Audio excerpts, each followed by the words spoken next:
All right, welcome back to another episode of Philadelphia Eagles Talk with Geoff and Matt. Another playoff episode where we're going to be talking about another victory as the Eagles once again advance in the tournament. Now the final four teams remain, I should say, and including what's going to be an exciting NFC East battle for the rights to go to the Super Bowl. Man. And it's going to be awesome. Yeah, it's awesome. But we're going to obviously recap the game against the Rams, which, by the way, Matt, if anybody, we put this stuff out there for all of you guys to see, right? We're very transparent. We make our predictions live. Yeah, we nailed this one again, I think, right? We're close almost every single week. So, I don't read Vegas lines or anything else either. It's funny because my neighbor, we do this totally off the cuff. My neighbor will call me. Matt predicted the Eagles will win 27-20. Okay. That's pretty close. If we have a margin of error of 2, we go with the 2 or 3 margin of error points. Nailed it. Yeah. Me? You remember that I was like fluctuating between, can I get him to 30? Can I get him to 30? You might remember that from last episode. I put him right at 30. Now think about this. If Jake Elliott kicks those 2 extra points, the Eagles scored 30 right on the nose. We're at 30. And I had 24 for the Rams. Yep. Both right there, right? Yeah. I think we kind of have an idea what we're talking about here. But listen, huge win for the Eagles. They have to give you a heart attack at the end like they always do. Big game once again by Barkley, the guy, as incredible as he is, he just keeps giving you the wow factor every game. It's amazing how good he is. And of course, it helps when he is, people like Becton throwing, defenders about 6 yards away from the hole. If people just tune in to watch the offensive line, it's like you don't go more than like 4 or 5 plays before you see somebody pancaking somebody and just jolting them out of the way. Like whether it's Becton, Dickerson, Malata, that first run by Hurts, for 40-something yards. Malata's out there and he's like, I don't even have anybody to block. Like nobody wants to come play with me. Yeah, because nobody wanted to even go near him and engage him.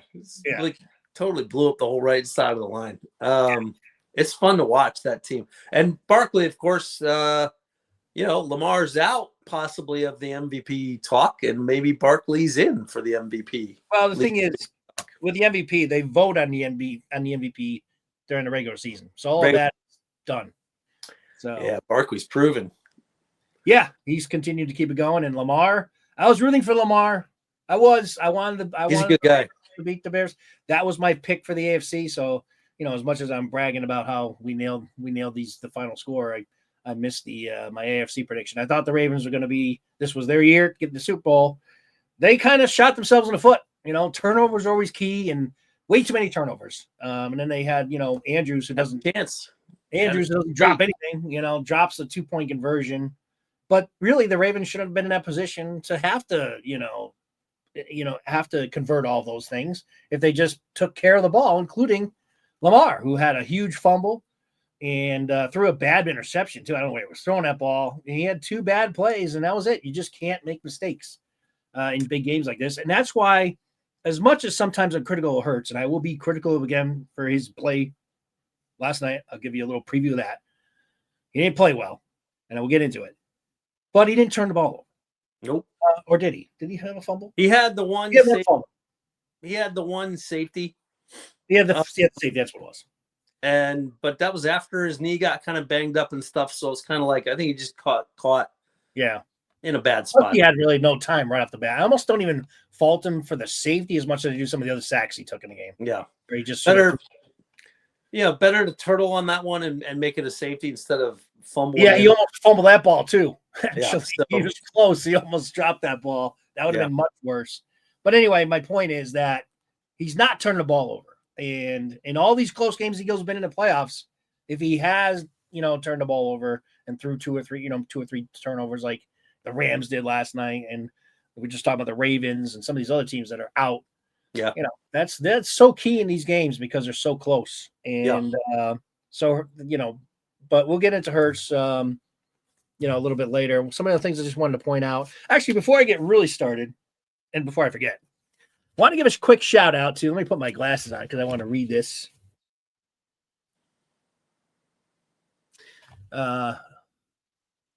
Feedback we got from one of our viewers. So I wanted to give a shout out to. His name is. I'm not going to pronounce it. It must mean something. It's Wasi Sorkar C4L. Thank you very much, first of all, for watching. And he basically just said, listen, he said, hang on, as I'm clicking here. You sure you can still read it? You took your glasses. I'm getting old. Let me read. Love your podcast. And he said, adding more life stories could make it even more engaging. And cool. I totally agree with you. And I think that, as right now we're really focused a lot on these games, the playoff games, and kind of keeping these podcasts as short and sweet as we can to the point. However, I totally agree with you. It's always good to have those type of sort of personal stories to share, related to the Eagles. And Matt and I have got, God, between the both of us, over about 80 years of personal stories with the Eagles. So we got plenty of that to share, and I'm sure it'll come up from time to time. And I also believe, during the off season, we'll have more time to kind of share some of those stories with everybody. So, but thanks again. Really, really appreciate the feedback, and thank you for watching. And Matt, I don't know if you want to add to that. No, I just repeat the sentiments. Thanks for the comment. That's it's awesome to get feedback, and appreciate you taking the time to give us the positive and the constructive stuff. So we're looking to improve it, and we're still rookies ourselves, being the first year being on YouTube together. So lots of work to do in the off season, as they say in the NFL. Yeah, we appreciate it. So spread the word. Thank you. Yep, and along those same lines, might as well say it now. While you're watching, please like, subscribe. Not you, because you already have, so I appreciate it. But anyone else out there, please do so. We're going to be continuing to build this this podcast going forward, and giving enhancements and stuff going on, and we'll hopefully get better at it as we move forward. And also we're going to be doing an announcement for those who've been with us for a while. When I say with us for a while, some of you again maybe new. I launched this podcast over 2 years ago on just the audio platform. So Spotify and audio, iHeartRadio and all those, Apple. It's been on there for almost over 2 years now. And I've had guests on from time to time, and one being our longest standing guest, Johnny, the Commanders fan. So I figured, you know what? In talks with Johnny, and he's in for it. We're going to be doing our first live stream podcast. Probably Thursday. We still got to kind of iron out the timing and everything, but it looks like probably maybe Thursday evening. I'll put the announcement on the page. So we want to have you there for that. So we're there to talk about the game. If there's Commander fans out there that want to come and chime in, this is the time to do it. We'll take we'll get your comments right up there, and we'll answer and address each one. So I encourage everyone to be a part of that as well. So first live stream of Philadelphia Eagles Talk with Geoff and Matt coming up this week with our special guests, Johnny and Evan, the Commanders fans. We're going to talk about the game. So that just kind of lined up. That's almost like a gift. I mean, the guys that have been with us the longest, that are outside of Matt and myself from an opposing team, we're facing, we're playing them for all the chips. So that's going to be fun. Okay. That's for the programming note there. So yeah, good job, Matt, in the predictions, and I'll pat myself on the back too, because we pretty much nailed that. The snow ended up being a bigger factor, I think. Almost got through the first quarter without hardly any snow. Second quarter started getting a little slight, dicey. Third quarter was pretty bad out there. The third quarter came down pretty hard, and then it kind of tapered off in the fourth. I think probably the worst part of the game was the third quarter, in terms of field conditions and being able to see, all those type of things. It came down pretty hard in the third quarter. Otherwise. And that's where you thought the Eagles would have the advantage, right? Because they have the better running game and all that. And I thought for the most part, kind of held out that way. We knew Stafford would be able to throw. At least I did. I was at the game. Here's a personal story. I happened to be at that Lions Snowball game. I was there in attendance, drove down from Connecticut, and with my girlfriend at the time, who froze her ass off. I mean, I was freezing, and I don't get that cold. We got back to the car, and her feet were literally purple. That's how cold that was in that game. And it wasn't like it was like frigid temperatures. It's just like when you have wet snow pouring on you. And there was like 7 inches of snow that came down during the game. When you have that, and plus we were sitting up the high rise. So even if it's not windy, it still get wind up there. And she was freezing. She was I don't mean to laugh because, you know, basically we got in the car and she put her feet right on the heat the heat fence and thawed out. But anyway, I was there. And ironically, Stafford was the quarterback in that game. So I was telling Matt, I texted him like, listen, I know Stafford has faced far worse snow than they're expecting this week. So I'm sure he's not that it's, you know, he's not that it won't be a factor, but the guy's played in bad weather before, was the point. Much like McCoy went off in that game, Saquon was like, okay, hold my beer. Yeah. And, you know, Kyron Williams ran well for the Rams too. He ended up over 100 yards, but that's how good of a back Barkley is. Cause it's like, it's almost like you didn't even notice what kind of game Williams had. The biggest negative for him was the fumble that Carter punched out, which took all his momentum away, you know, and that's, I think, where the playoff experience comes in handy, you know, because Williams kind of went quiet after that. He did. Sidelines, and I'm not sure if he ever mentally recovered from that fumble, but you know, the Rams ended up in a passing offense anyways to try to catch up. So maybe that's just why it felt like he got quiet. But no, Stafford didn't have any trouble throwing it. Hurts didn't have any trouble throwing it. I don't think it had any effect on the receivers or the QBs. I think it just had an effect on holding that ball, right? So that ball gets cold. You know, actually does Hurts wear a glove on his throwing hand? I can't even think about that now. I'm not sure if he does. I think he was. No, hang on. I'm thinking of Barkley because remember Barkley in the game messed up his wrist in that one tackle, and I know he had gloves on. I don't think Hurts wears gloves, and Stafford didn't have a glove on his thrown hand either. So like they're both like old school, kind of like me and you. Like I don't want a glove on my thrown hand, never. I don't care how cold it is. So they didn't have any trouble there. So it was just, I don't know if the snow truly impacted this game other than just the fumbles. It did on the kick. I think the kicking it messed up. I don't know. Field goal just barely got through, and he extra points he couldn't make it. He's missed extra points all season though, so luckily he's kicking the ones for 3. But I don't know. I don't think that game is dramatically changed either way because I think the Eagles line just completely pushed that defense around, you know, for most of the game, and pretty much had their way. They did give up quite a few sacks, but that line has proven that they can sack folks. And if Hurts is hanging on to the ball like he does, he's going to get sacked, you know, especially after the injury. So, yeah, really, there's only one play that you could actually pinpoint and say that was weather related. And that was the guy that was covering Goddard when Goddard got open. I think it was Goddard got open. He slipped and fell, right? Slipped and fell, yeah. Yep. I think that's the only play that you can actually say that was it. Hurts always hits those guys. Yeah, he'll find the open guy.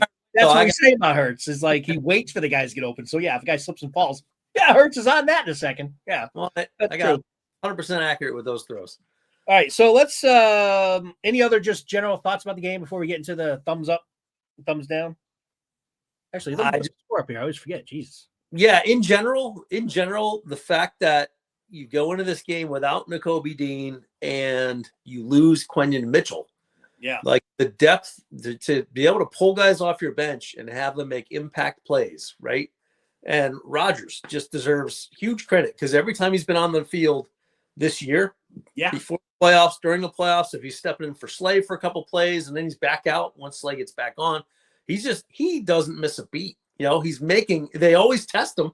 And I'm like, here it comes. I'm like, Rodgers is always there to make a play. So it's amazing to have, you know, think back a year ago and you're looking at James Bradbury out there and Avonte Maddox and some of these guys where you're like, God, none of these guys can really make a play anymore. Yeah. And now we got 3 playmakers deep. You know, our guy off the bench is a playmaker, Isaiah Rodgers. So it's just a shout out to them. Shout out to Ellis Burks. Like the defense was really rostered up nicely this year, which I guess goes to Howie too, and Vic Fangio picking the right guys. Did you call him Ellis Burks? I think I did last. Yeah, what's his name? I think Ellis Burks was a former player for the Boston Red Sox, like back in the 90s. Who's this Burks? Hey, I got my Mo Williams. And you have your Ellis Burks. And my Ellis Burks. I think his name is Owen Burks or Owen Burks. Something like that. Way to go, Burks. Sorry about that. I had to catch that. Any press is good press. Yeah, exactly. Even if you butcher your name, you know what we're talking about, hopefully. And but those guys, it doesn't matter. Like it's nice to have them come off the bench, and it's like they don't even miss a beat. So that was and overall, that's what stood out to the game to me. I'm like the studs of the Eagles showed up, and those are the guys that are probably going to get all of our thumbs up for this episode, I'm sure. But it was just like, man, they just played really well.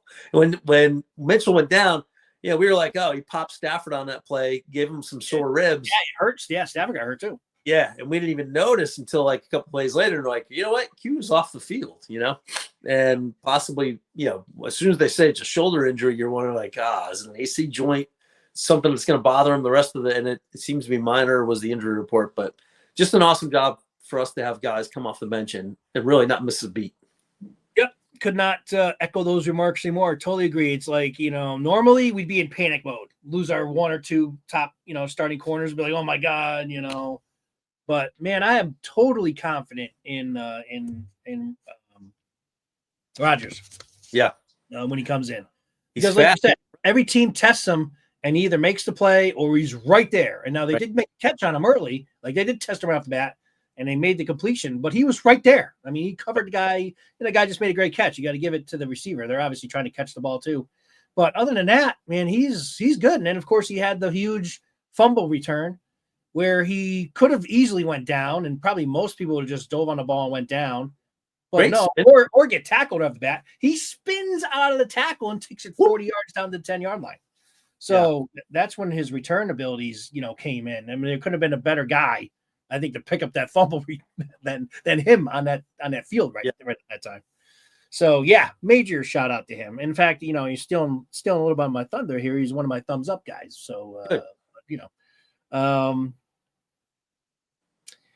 So along with Mitchell, Miles, we're talking about injuries, is Hurts also injured his knee. Now that one, they're saying it's an MCL. From what I'm understanding, it appears that he's got a strain in the MCL, which I tore my MCL playing hockey. So I am very familiar with that, with a torn MCL. Now he stretched his or sprained it, so that's still not comfortable, but he should be able to play. I don't think he's not going to play next week, but he might still be limited. So you may not see the scrambling Hurts next week, which is part of his game and part of what makes the Eagles effective. So that's going to be a tough challenge either way you look at it, even though he didn't get seriously hurt. If he's limited, that obviously limits potentially some of the Eagles' offensive plays. So we'll see. Hurts is going to tough it out, though, and they got lucky because that could have been a lot worse, the way he was tackled and the way his knee went down that way. So I guess we dodged the bullet there. And like Matt said, Mitchell's doesn't appear to be too serious, but it's question mark. They talked to Sirianni today, and he said, it's questionable whether or not he'll be able to play this week. But hey, this is the playoffs now. So if these guys are, if they're even close, they're not going to sit him out. He'll be in there. And again, if he's not, we know that Rodgers can get the job done, All right, so let's get into thumbs up. And you want to lead us off, Matt, or you want me to go first? Well, I'll take the most obvious one that's on the table. Saquon Barkley just dominated the Rams again. Like if we could play the Rams every week, he would have 6,000 yards rushing. He's got like 500 and something rushing yards against them this year in 2 games. Or in 2 games, right? Like 2 games. And four runs of plus 40 yards against them in 2 games. Yeah. So he has no problem running against those Rams. So Saquon, I mean, just again, everything that goes with Saquon deserves credit too, right? So part of this whole thumbs up is way to commit to the run by Kellen Moore, playing the call, putting the calls in, and then that offensive line just taking care of business, and it's just fun to watch Barkley go. And he looks like a kid out there. Like he's enjoying playing football. And he's going down that second touchdown. He's going down, punching himself back in his head, and I'm just like, go get him, man. Yeah, and he's fun to watch, and he's absolutely one of the best all-time backs. When you look at, I don't care where the stats line up. I really don't care. if you're on the field and you're playing football, like he has one of the most naturally talented and gifted running backs that the NFL's ever seen. So to have him kind of peeking out right now with the Eagles and running behind this line, I was thinking, I'm like, okay, if the Eagles are able to go all the way to the Super Bowl with this offensive line, where do they stack up, right? So we grew up watching and hating the Cowboys, and to this day, I argue all the people that are NFL historians when I get into talking with them, and I'm like, the best offensive line I've ever seen in football is that early to mid '90s Cowboys line where Emmett did. I've always said that too. Yep. Yeah, like by far the most dominant line I've ever seen. I mean, if I can name the entire offensive line from left tackle to right tackle, that means, and they're Cowboys, that means they're fantastic. And I won't do that, but I'll save it. If somebody can comment, if they want to know, I'll throw it in there. But how good, I'm like, so I'm thinking of that. I'm like, well, that's the top brass for me. And this Eagles line is pretty much right there. And all they got to do really is just win the big game. And if they are able to win that on the backs of Barkley and this O-line, then that O-line it's just amazing how Kelsey retires and we don't miss a beat. Don't miss a beat. Yeah. And Becton deserves a lot of credit too. Not only Jurgens, but Becton going in there, and I mean he's the depth on that line too. When you get Fred Johnson coming in to spell a lot and stuff, it's just like, man, these guys can play football. Yeah. And of course, Stout gotta give Stout a shout out. This is a guy who just was part of the reason why Jurgens was able to develop as fast as he was. Of course, he was under tutelage at least for 1 year with Kelsey, so that certainly helped prepare him ready for the season. But Becton's a guy who had to learn an entire new position, go from tackle, who he was a NFL bust at. The Stoughton said, "Get this guy over here. Let me work with him, move him to tackle." And this guy was playing at a Pro Bowl level. Awesome. Yeah, so definitely shout out to him. All right, so go ahead. Over to you. No, I was just like, Barkley's just incredible. Like, 205 rushing yards. 2 monster runs, and you can't say enough about Barkley. He's almost like, I mean, I'd have to go back and actually count, but I wonder how many times he's been a thumbs up throughout the season. Probably every game, I would imagine. He certainly could have. I mean, and the fact, like I said, the fact that he can break one at any time, and especially late though, like he closes games. You need him to get one late. He's just like, just give it to me, man. I got the juice. And I know I can put this game away. And he missed that third touchdown by like a blade of grass. I mean, he was so close. I watched it a couple times. And I'm like, man, he looks like that. It looks like the elbow and the ball nose is crossing. Time. It was that close. The broadcasters were like, "Oh, his knee hit." And I'm like, his knees were elevated. It was his elbow, right? And I'm like, that looked like a touchdown. I mean, I know the goal line's kind of half covered with snow, but I'm like that. Yeah, I think that's what made it hard. But for me, I'm like, man, that looks like a touchdown to me. But they didn't give it to him and ended up costing 4 points because they had to kick a field goal on it. But I still thought he got it. But what do you get? It was close enough to say he didn't too. I mean, it was that close. But I don't think the snow helped either. Really couldn't tell what the actual goal line was.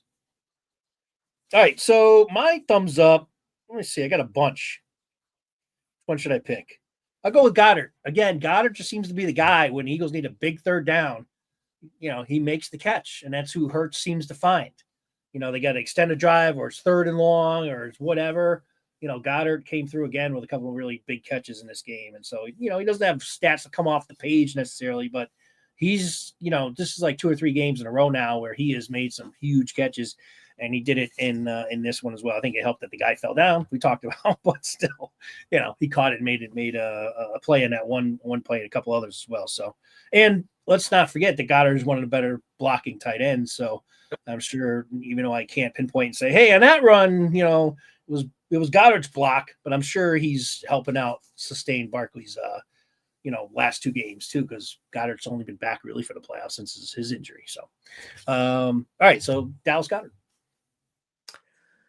Yeah, I'm going to follow that one up with, even though the stat line won't show, but I'm just going to give a thumbs up to A.J. Brown, always having an impact. So even when he's not catching the passes, there's no way, the whole time I'm thinking, when I start to think about the offseason this year, I'm like, please don't think that you can do this stuff without A.J. on the field. because AJ is the balance to having the Barkley break these big ones, right? And it will come back around, right?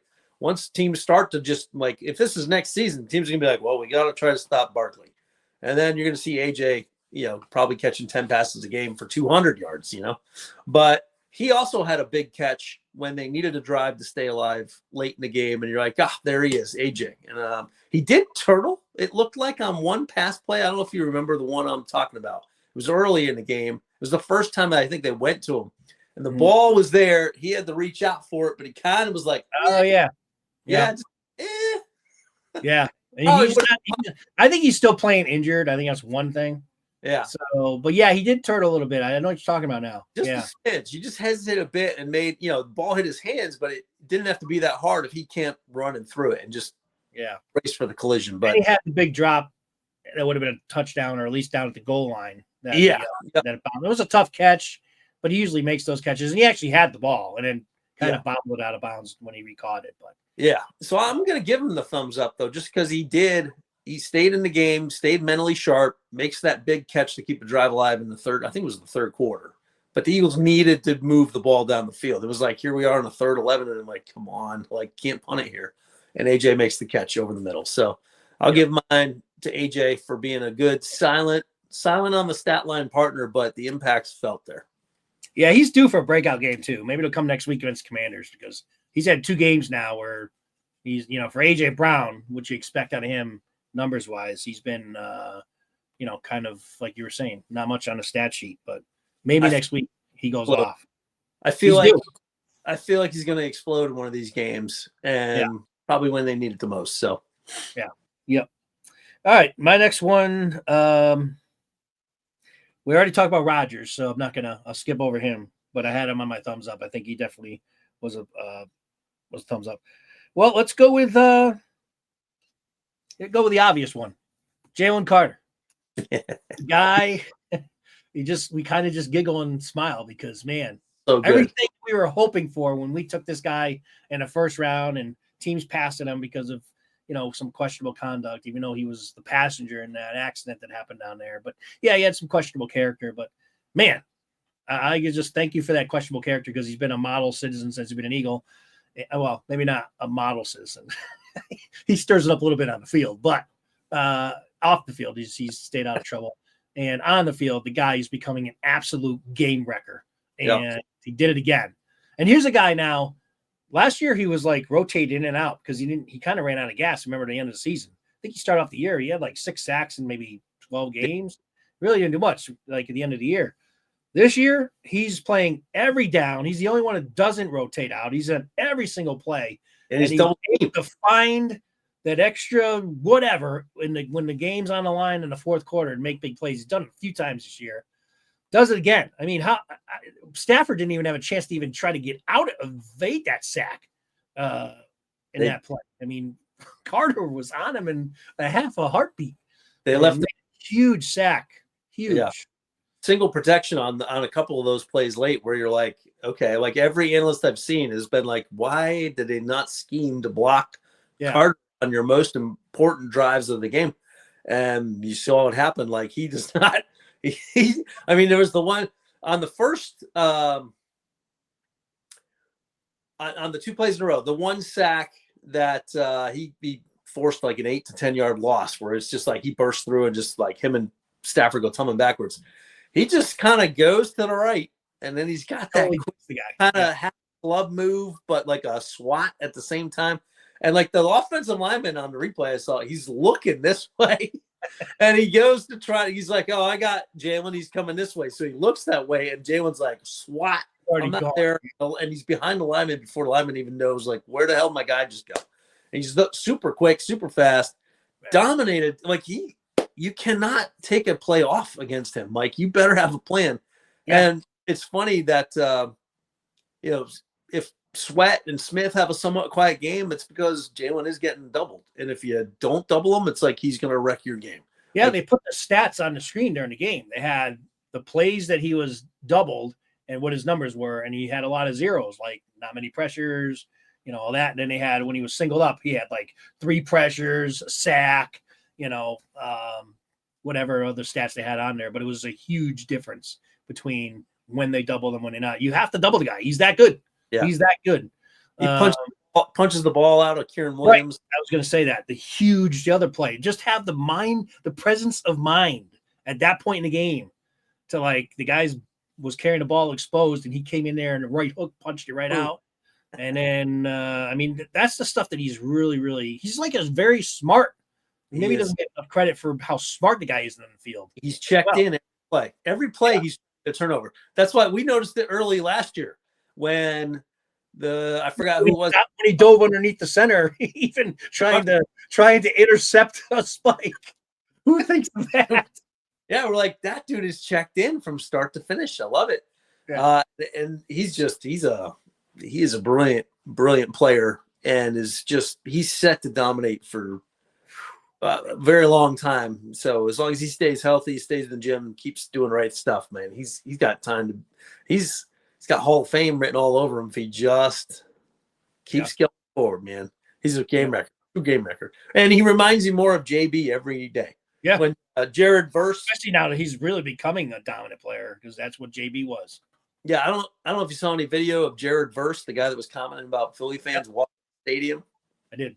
And then Jalen's like, he's about 15. Jalen went up and talked to him. I don't know what he said, but yeah, and he sees him walking. Changed. Yeah, so he comes over and he's like, I think what was reported, I think by Ian Rappaport or Mike Garofalo, I forgot which one, on NFL Insiders.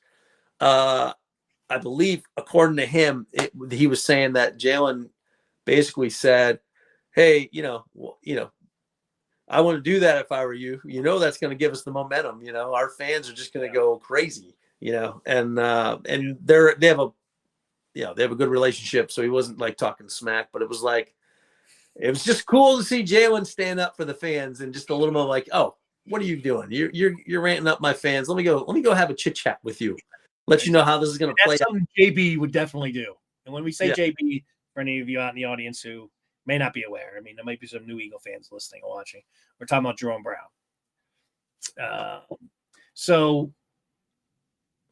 I mean, and by the way, since we're giving thumbs up, I don't think we've ever given one to an opposing player. That's not what this segment's about. But since you mentioned Verse, that's a guy I never had a problem with, like Deion Sanders and these guys who talk a lot of smack and back it up.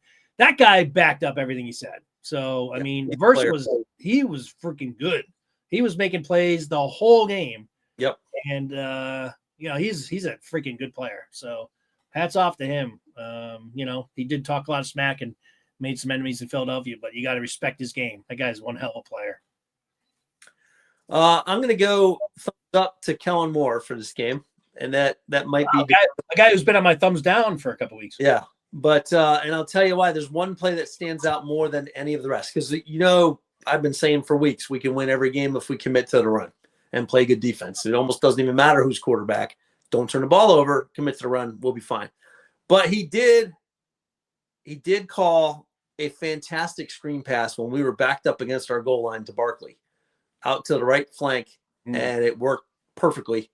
And it got that drive started when we really needed to get out of that, because we were about to be stuck there and have to punt it from our own end zone. And perfect screen pass. It may have been even Verse coming in on the blitz, but Hurts lobbed it right up and over. Hurts got that out, got the ball out quickly, and gave him time. Barkley makes a move, puts the first guy away, gets the 10, 13 yards on that screen pass. That was a brilliant call. We don't have the coach's tape, so we can't break down where the receivers open or not, but I'm telling you, Brown and Devontae Smith and Goddard, these guys are open all the time. So if Hurts is hanging on the ball for 4 seconds, that's in the NFL, the standard constant is 2.5 seconds. Yeah, 4 seconds, lifetime back there. Yep. So that's still a continuous problem, and maybe a knee injury makes Hurts's clock speed up a little bit next week. Who knows? We know what McNabb used to do when he was playing out there with a broken foot. His clock sped up dramatically and would throw 4 or 5 touchdowns anytime he was injured. Best game, yeah. So maybe that helps Hurts, but I liked Kellen Moore's play calling. They were consistent. You never felt like the Eagles were losing control of this game. It always helps when your defense plays as fantastic as they do, but I felt like we had control from start to finish. Yeah. Well, I don't have more on my thumbs up. However, he's not on my thumbs down. So that tells you that he improved from my perspective as well. So I got no problem more for this past game at all. And you mentioned some of the good play calls that he had, so I totally agree.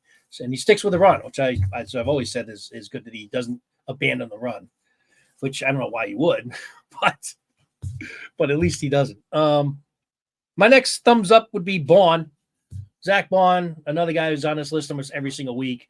He had one drive, one set of downs where he like dominated the entire 3 plays. Yeah, made a play there, tackle for loss. I think the next one's then he was there to recover the fumble. So Zach Bond, especially when they're down to Kobe Dean, he's trying to maybe pull some double duty on some plays out there. He's more of the general because it was Nakobe making the calls. Now he's making the calls. So they haven't really skipped a beat in terms of that. So I think Bond just continues to show why he's an all-pro this year. So once again, Zach Bond's on the list. A thumbs up. I'll give you that. I'm going to go a thumbs up to all of the DBs that played in this game because Puka was there and Puka got his catches, and he made an amazing catch to keep that last drive even alive. Sideline, on Slay. Or it was JC time, but he's tough. He's tough to keep under wraps. And Slay should have had an interception. Cooper should have had an interception. First play of the game. Yeah, I threw it right to Slay. I mean, wow. Yep. Cooper too. Cooper had one. You're right. Yeah, I forgot about Cooper's. Yeah. If you turn those two drives into interceptions going the other way, then the score, we lose our prediction ability, but we get a blowout is what that would have amounted to. So they were there. They were covering those Rams. I mean, Cooper Kupp, he had a catch or two. I don't know. He doesn't a couple. Where was he? Didn't really have an impact. We shut him down twice now, especially in the red zone. That's where I feared him the most, and they shut him down in the red zone. Yeah, I think our Cooper was on their Cooper for a lot of those. So yeah. So Nakua, no touchdowns. They did hit Higbee and they hit the backup tight end. But even Higbee's first one barely got over the line. Yeah, but they were so close they got in. But that's Matt Stafford being able to throw those pinpoint passes. He's the next. So kudos to the DBs. The only ones that kind of hurt us were the tight ends. So they did a fantastic job. And they're so young. 100% agree. I know. And we have depth there. All right. Well, another guy that's been on our list probably for about 5 weeks in a row. Nolan Smith. Again, making an impact. There's one play. It might be on Carter's. It might be on the Carter play. I don't know if it was that one or the other sack that he had, but it might have been on the Carter play, the one at the end of the game. And this might be the video that I was sending you that you said you couldn't see. So that's now I think about it. I think that's what I was sending you. So there's footage of it. You have Carter making his hand signal on his head right before that snap. Like he's kind of doing something like this. And he's signaling to Nolan Smith. So they have being back to their Georgia days. Maybe they did this back in Georgia. Yep. He's signaling. They have it right on tape. He's signaling to Nolan Smith about what he wants him to do on that play and what he's going to do. And so what this means, at least in this game, hopefully I'm sure they're going to change it up, is that he wanted Nolan to crash in and then he was going to go around. That's exactly what he did. So Nolan crashes in on the end, takes the tackle in, and Carter. So maybe it wasn't the big sack play. It was the other one, the one for earlier in the game. He goes around where Nolan's crashing in and gets the sack. So it was just cool to see because I've never really seen that. I'm sure that's been going on. It's not something that's innovative or whatever, but clearly he's sending a signal to Nolan Smith. Hey, that's what I want you doing is playing as well. And it worked. So Nolan Smith, I mean, I can't say enough about the guy. I don't want to keep repeating myself, but just another game where he's making an impact and playing. And we've said ever since BG went out, how are we not missing BG? It's because Nolan Smith has stepped up since then. So that play even against Stafford was so reminiscent of BG's sack of Brady in the Super Bowl. And I'm like, he's still working it, misses the left hand, but he's like, I'll take another swipe with the right hand and gets Stafford to fumble on that play. So Smith, and he's still not even near how big he's going to be. He looks like he can just, he's got just a lanky frame, but he can move. He's going to be a freak.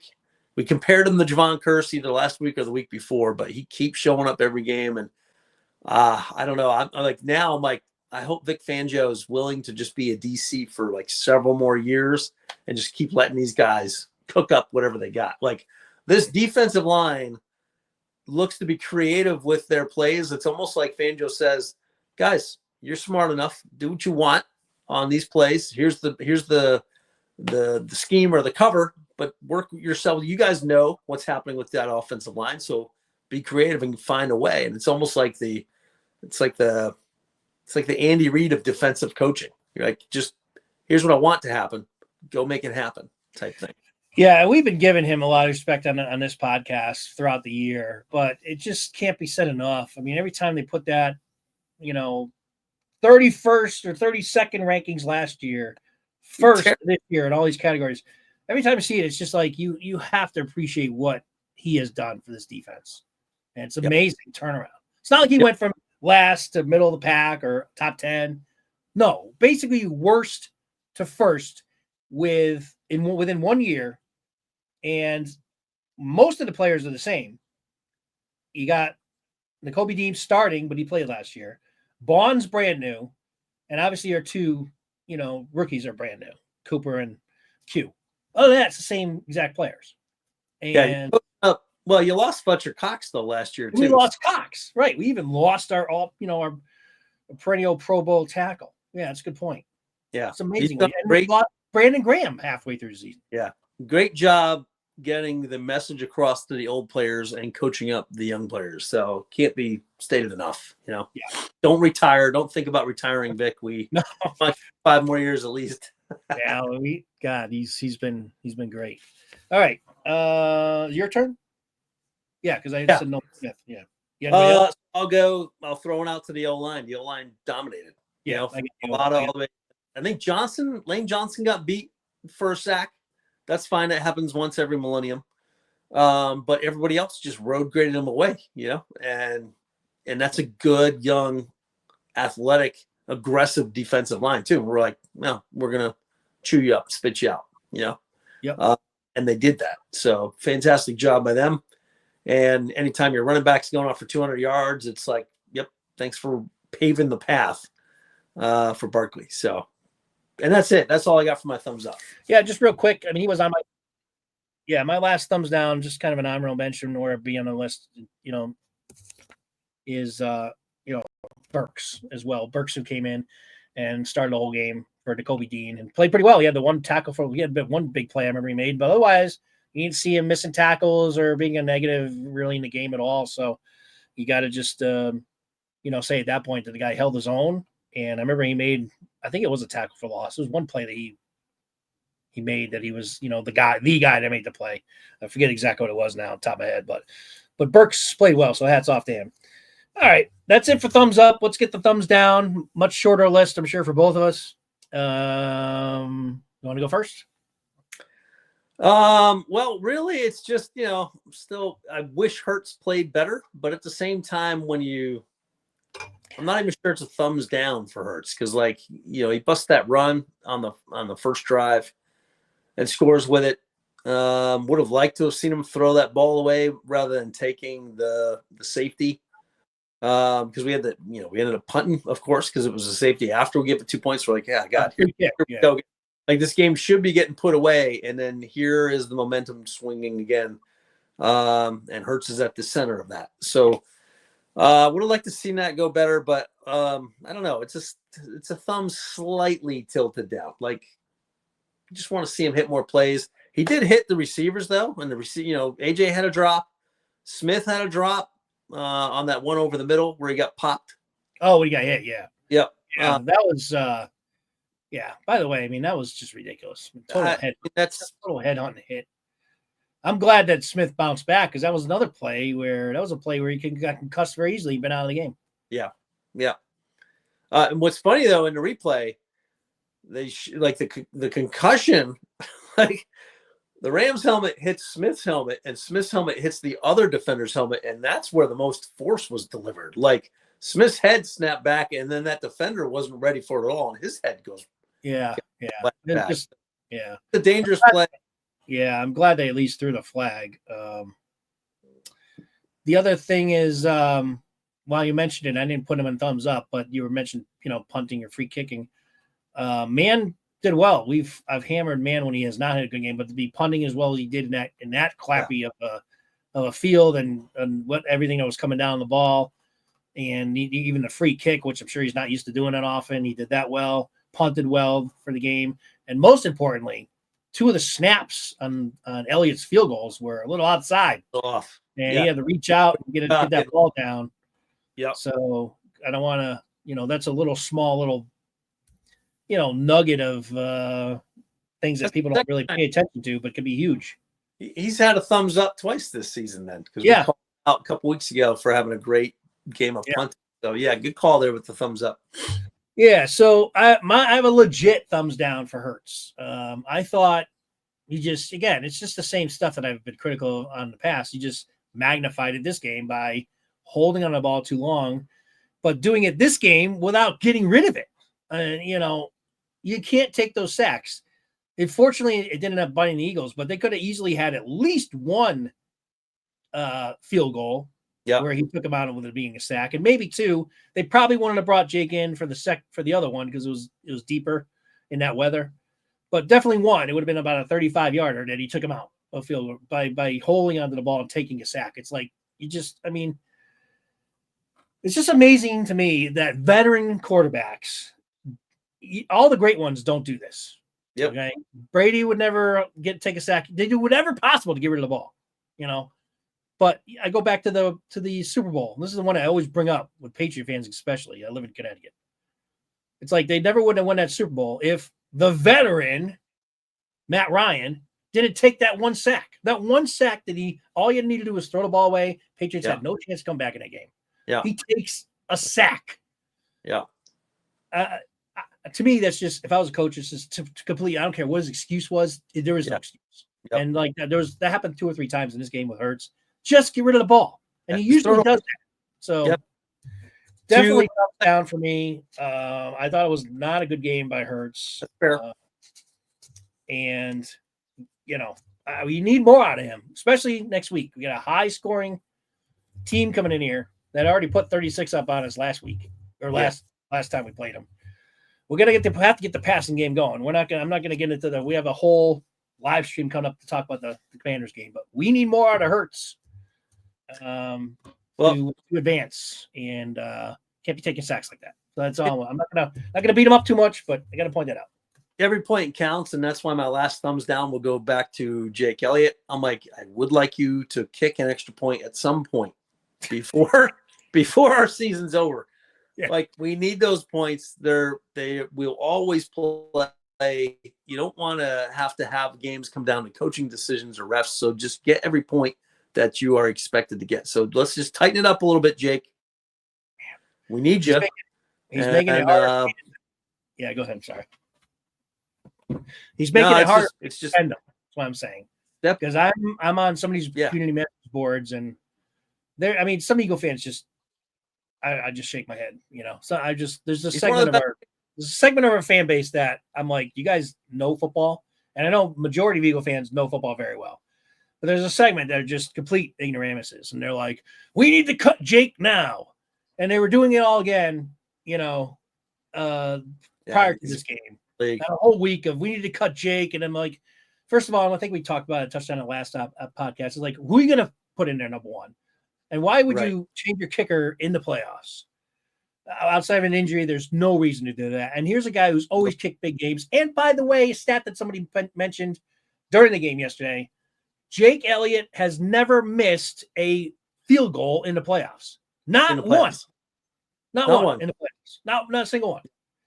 Now, to Matt's point, and I don't can you please make an extra point? Yeah, I don't want him to trade the field goal for extra points. Let's just tack on the extra point. Just pretend you're kicking a field goal. And it is getting harder for me to defend the guy. I tell you, they make the damn extra points. Jesus Christ! It's just so, as a fan, it's so deflating, right? We get the Hurts score, we're like, woo! That, and then it's like it's only worth 6. At least he's not doinking it, so you don't get the audible doing. If it doinks and it goes in, I'll be okay with it. But that's all. That's my last thumbs down. It is deflating though. Because, even I got home just after Hurts' touchdown yesterday, I tried to get home before the game, wasn't able to get back in time, but so I'm like rushing, just upstairs, turning the TV on, and I see 6-0, and I knew it had to be a touchdown and a missed extra point because I was listening to the game on the radio. Like, there's no way they kicked 2 field goals in a minute and a half.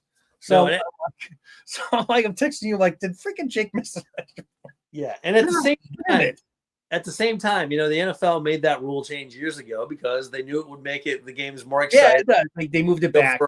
So I get it, but it's like, come on, guys. Yeah. And again, it's not Jake. It's not just him.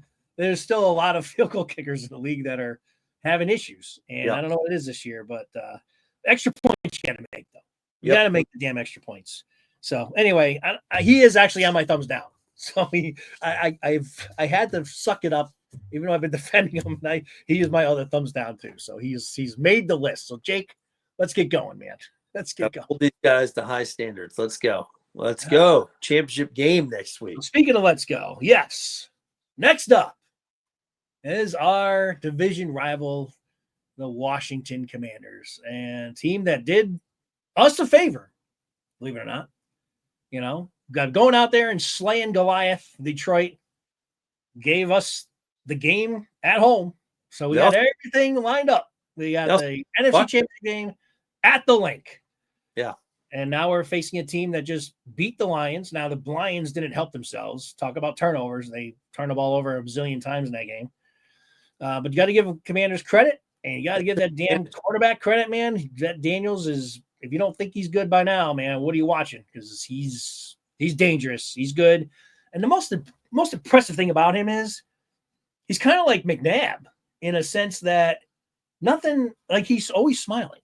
And maybe we got to the point with the Eagles that, like, I think it bothered you more than me, where McNabb would throw a pick and he'd be smiling afterwards. Or I know it rubbed a lot of Eagle fans the wrong way, but that's like nothing seems to faze this guy. And he's very poised, and it's amazing how accurate he is downfield. Well, I think half the Eagles fan base would at least say as well that Jaden Daniels isn't throwing up or getting nervous like McNabb would. So, yeah, he's cooler. He is totally ice in his veins cooler than McNabb. McNabb would get rattled. And he would admit that he would throw up before football games, So it's like he threw up all the way back at Syracuse. Yeah.